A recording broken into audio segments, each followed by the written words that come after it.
hugarfari og halda minningu hennar þannig á lofti. En í textanum segir: þreytumst ekki að gera það sem gott er, því á sínum tíma munum við uppskera ef við gefumst ekki upp. Þess vegna skulum við, meðan tími er til, gera öllum gott. Amen.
Og hlýða á heilagt guðspjall.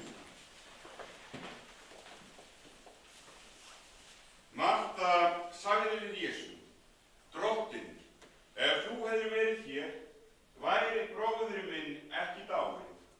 En einnig nú veit ég að Guð mun gefa þér hvað sem þú biður hann um. Jesú segir við hana: Bróðir þinn mun upprísa. Marta segir: Ég veit að hann rís upp í upprísunni á efsta degi. Jesús mælti: Ég er upprísan og lífið. Sá sem trúir á mig mun lifa, þótt hann deyi. Og hver sem lifir og trúir á mig mun aldrei að eilífu deyja. Amen. Gjörðu þið svo.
kveðjustundar og það er sárt að kveðja þann sem hann stendur manni næst. En á stundu sem þessar þá er huggun harmi gegn að heyra þennan boðskap sem að hér hefur fluttur, bæði tali og tóni. Þennan boðskap það að minningin sem að, og allar minningarnar sem að Marta gaf með sinna ævigöngu, þær munu áfram lífa og þær munu áfram ylja og vekja gleði. En svo líka þessi boðskapur sem er í raun og sann, grundvöllurinn í trú hins kristna manns, að dauðinn sé ekki endalok, heldur kaflaskil, að við megum treysta orðum frelsarans sem sagði: ég lifi og þér muni lifa. Í þeim orðum, í þeim boðskap er engin efi, engin vafi, heldur fullviss það að við taki lífi í fullri gnægð. Þegar Marta og við öll kveðjum þennan heim. Og leyfum okkur að treysta þeim boðskap.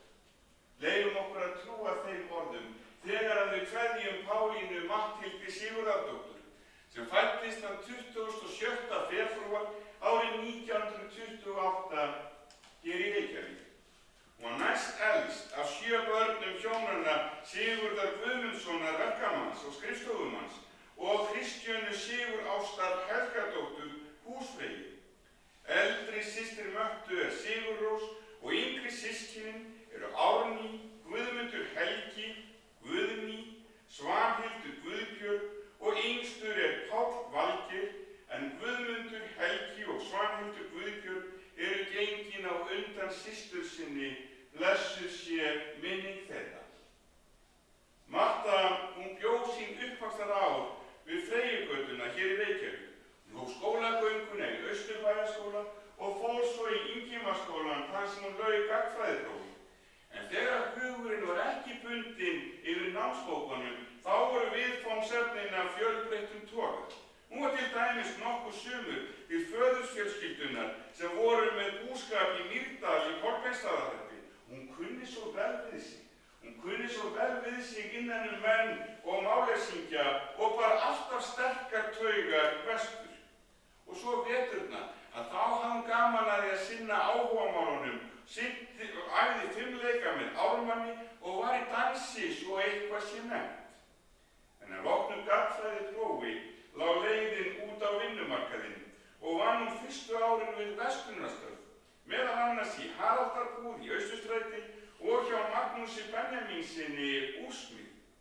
Á þeim árum kynntist Marta Hákoni Bjarnasyni og það er alveg óhætt að fullyrða að það hafi verið þeim báðum til heilla að þau felldu hugi saman, gengu í heilagt hjónaband árið 1953 og eignuðu saman 2 syni, Bjarna og Hörð, en áður hafði Marta eignast soninn Sigurð sem Hákon gekk í föðurstað.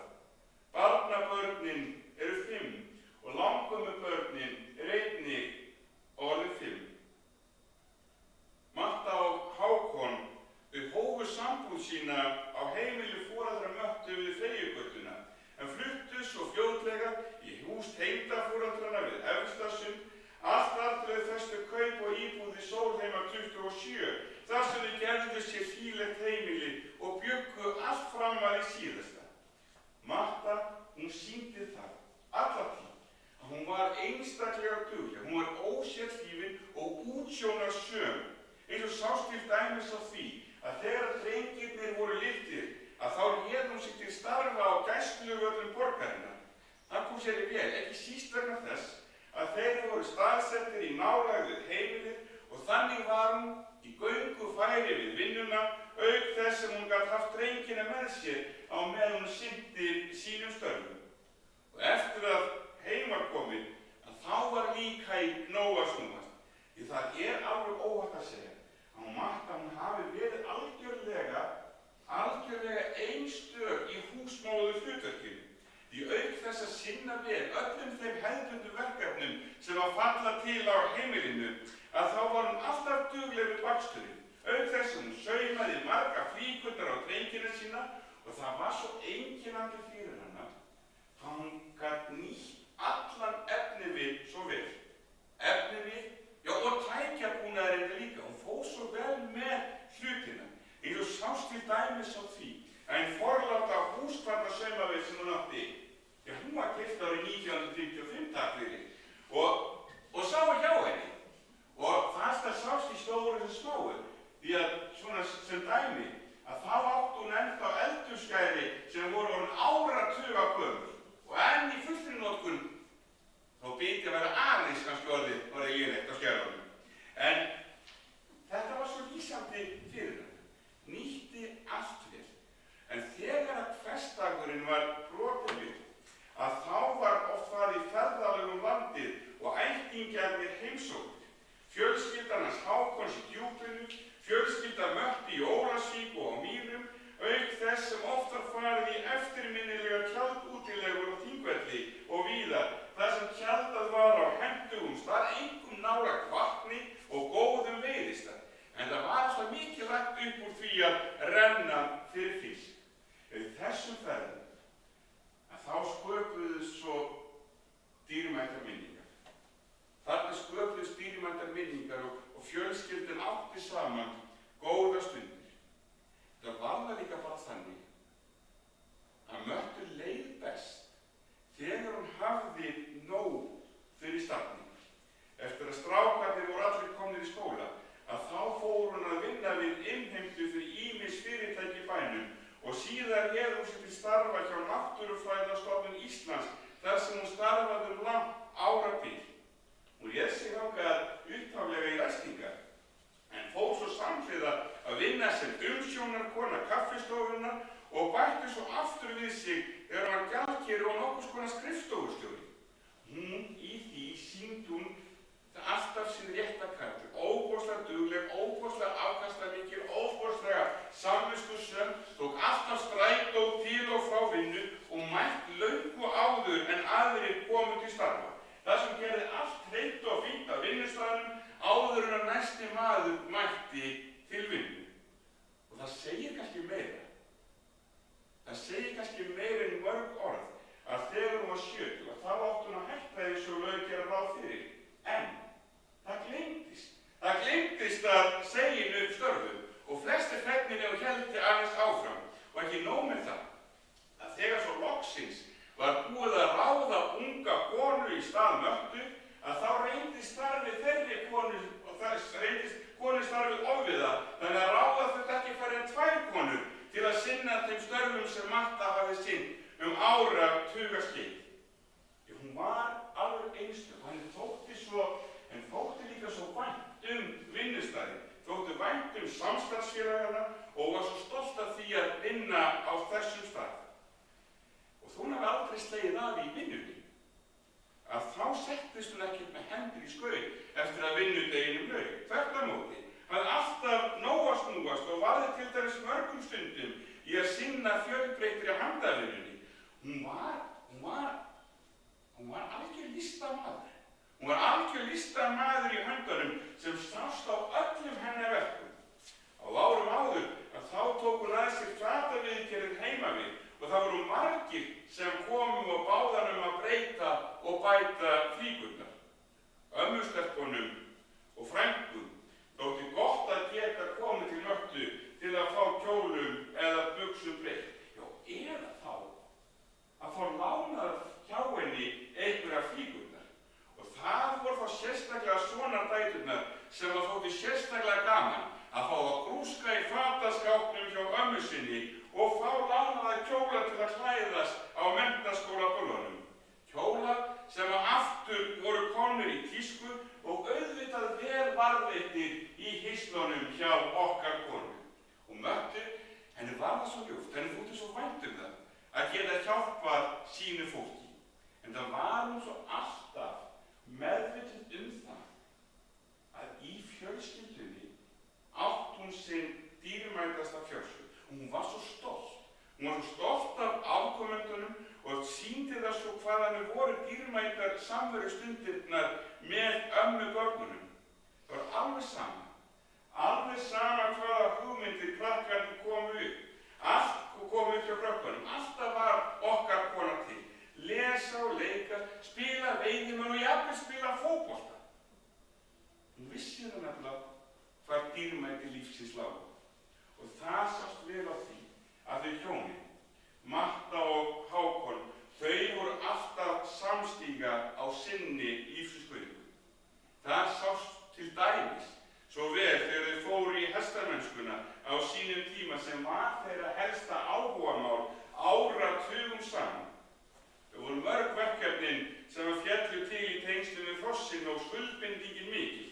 En þetta var þeim svo ljúft og þeim fannst þetta svo gaman og miðluðu áhugamálinu til afkomendana.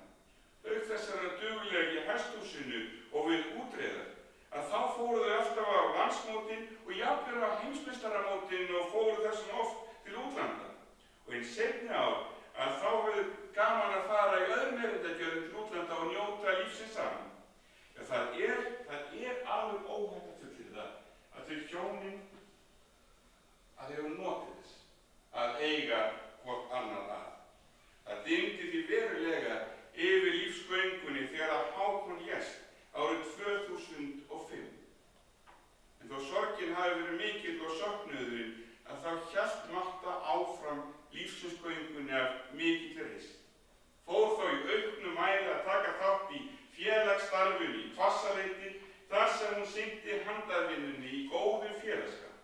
Og þó ár og aldur færðust yfir, þá sló ekkert af afkostunum í listsköpuninni. Gerði allskyns fígúrur, saumaði með sér bútasaumsleppi, meðal annars úr gömlum bindum úr safni eiginmanns síns og sonar sinna. Það var ótrúlega merkilegt og handbragðið hennar Mörtu, það vakti víða athygli og það voru margir sem að vildu festa kaup á munum eftir hennar og greiða jafnvel tugir þúsunda fyrir. En slíkt átti sko ekki við hana Mörtu. Hún vildi ekki taka krónu fyrir verkin sín, en það var það einkenni á henni, sást í stóru sem smáu, hún var afskaplega hógvær í öllu sínu og lítt fyrir það að trana sér fram og vekja sér athygli þvert á móti. Vegna þess, hún setti alltaf aðra í forgang og þótti best ef athyglin skín á einhverja aðra. En umfram allt, þá var Marta þessi góða kona sem við kveðjum í dag með söknuði. Og það voru svo margir sem fundu hvað það var raunverulega gott að eiga hana að. Alltaf svo ljúf, sýndi kærleika og umhyggju í öllum sínum samskiptum og kunni svo vel að njóta þeirra mörgu gjafa sem að lífið færði henni. Ekki síst þess að lengst af bjó hún við góða heilsu. Það var kannski ekki síst vegna þess að hún var mjög meðvituð að rækta heilsuna, bæði með því að taka þátt í útvarpsleikjum á hverjum degi, auk þess að það var lengi hluti af daglegri rútínu að fara út í 2 göngutúra. En síðustu árin voru að halla undan heilsunni, sem var meðal annars til þess að hún þurfti á meiri umönnun að halda. Tíma var bjó hún á heilbrigðisstofnun Vesturlands á Akranesi og síðustu árin á hjúkrunarheimilinu Sóltúni. En því miður hélt áfram að halla undan heilsunni sem var til þess að Marta kvaddi þennan heim þann 2. janúar síðastliðinn. Með henni er gengin þessi einstaka kona sem við kveðjum í dag með söknuði. Það eru margir sem kveðja og eru með hugann hér. Og þannig berast hlýjar kveðjur frá Árnýju systur hennar sem minnist hennar með ást og þakklæti, sérstaklega úr eigin níræðisafmæli sem að haldið var á Íslandi og var í síðasta sinn sem þær hittust. Og það berast hlýjar kveðjur frá börnum Árnýjar, þeim Jóni Brynjari og Aletheu. Guðný, systir Mörtu, hefði viljað vera með okkur hér í dag, þakka systur sinni samfylgdina og kveður einstaklega ljúfa og góða konu sem hún elskaði svo mikið. Og eins bera samúðarkveðjur frá börnum Helgu og Olivers í Ólafsvík og svo berast kærleikskveðjur frá sonum Margrétar Fredriksen og frá þeim Martin Haugsinni og Hermanni Haugsinni og fjölskyldu. Það er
helgist þitt nafn, tilkomi þitt ríki, verði þinn vilji svo á jörðu sem á himni. Gef oss í dag og daglegt brauð og fyrirgef oss vorar skuldir, svo sem ég og fyrirgefum vorum skuldunautum. Eigi leið oss í freistni, heldur frelsa oss frá illu, því að þitt ríkið, mátturinn og dýrðin að eilífu. Amen.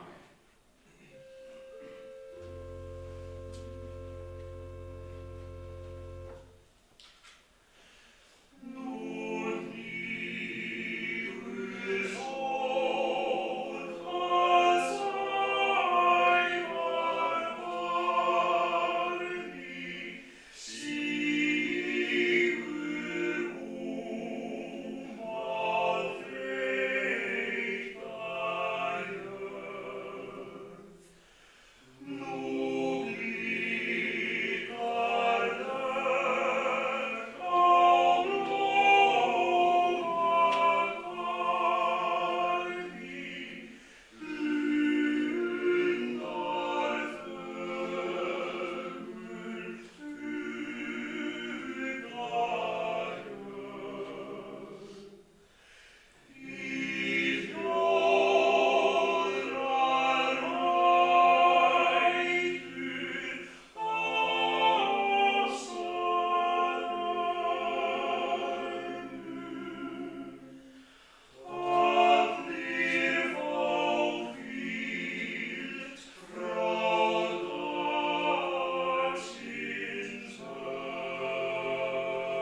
náðugur, drottinn upplifti sína augliti yfir þig og gefið þér sinn frið í nafni Guðs Föður, Sonar og heilags Anda.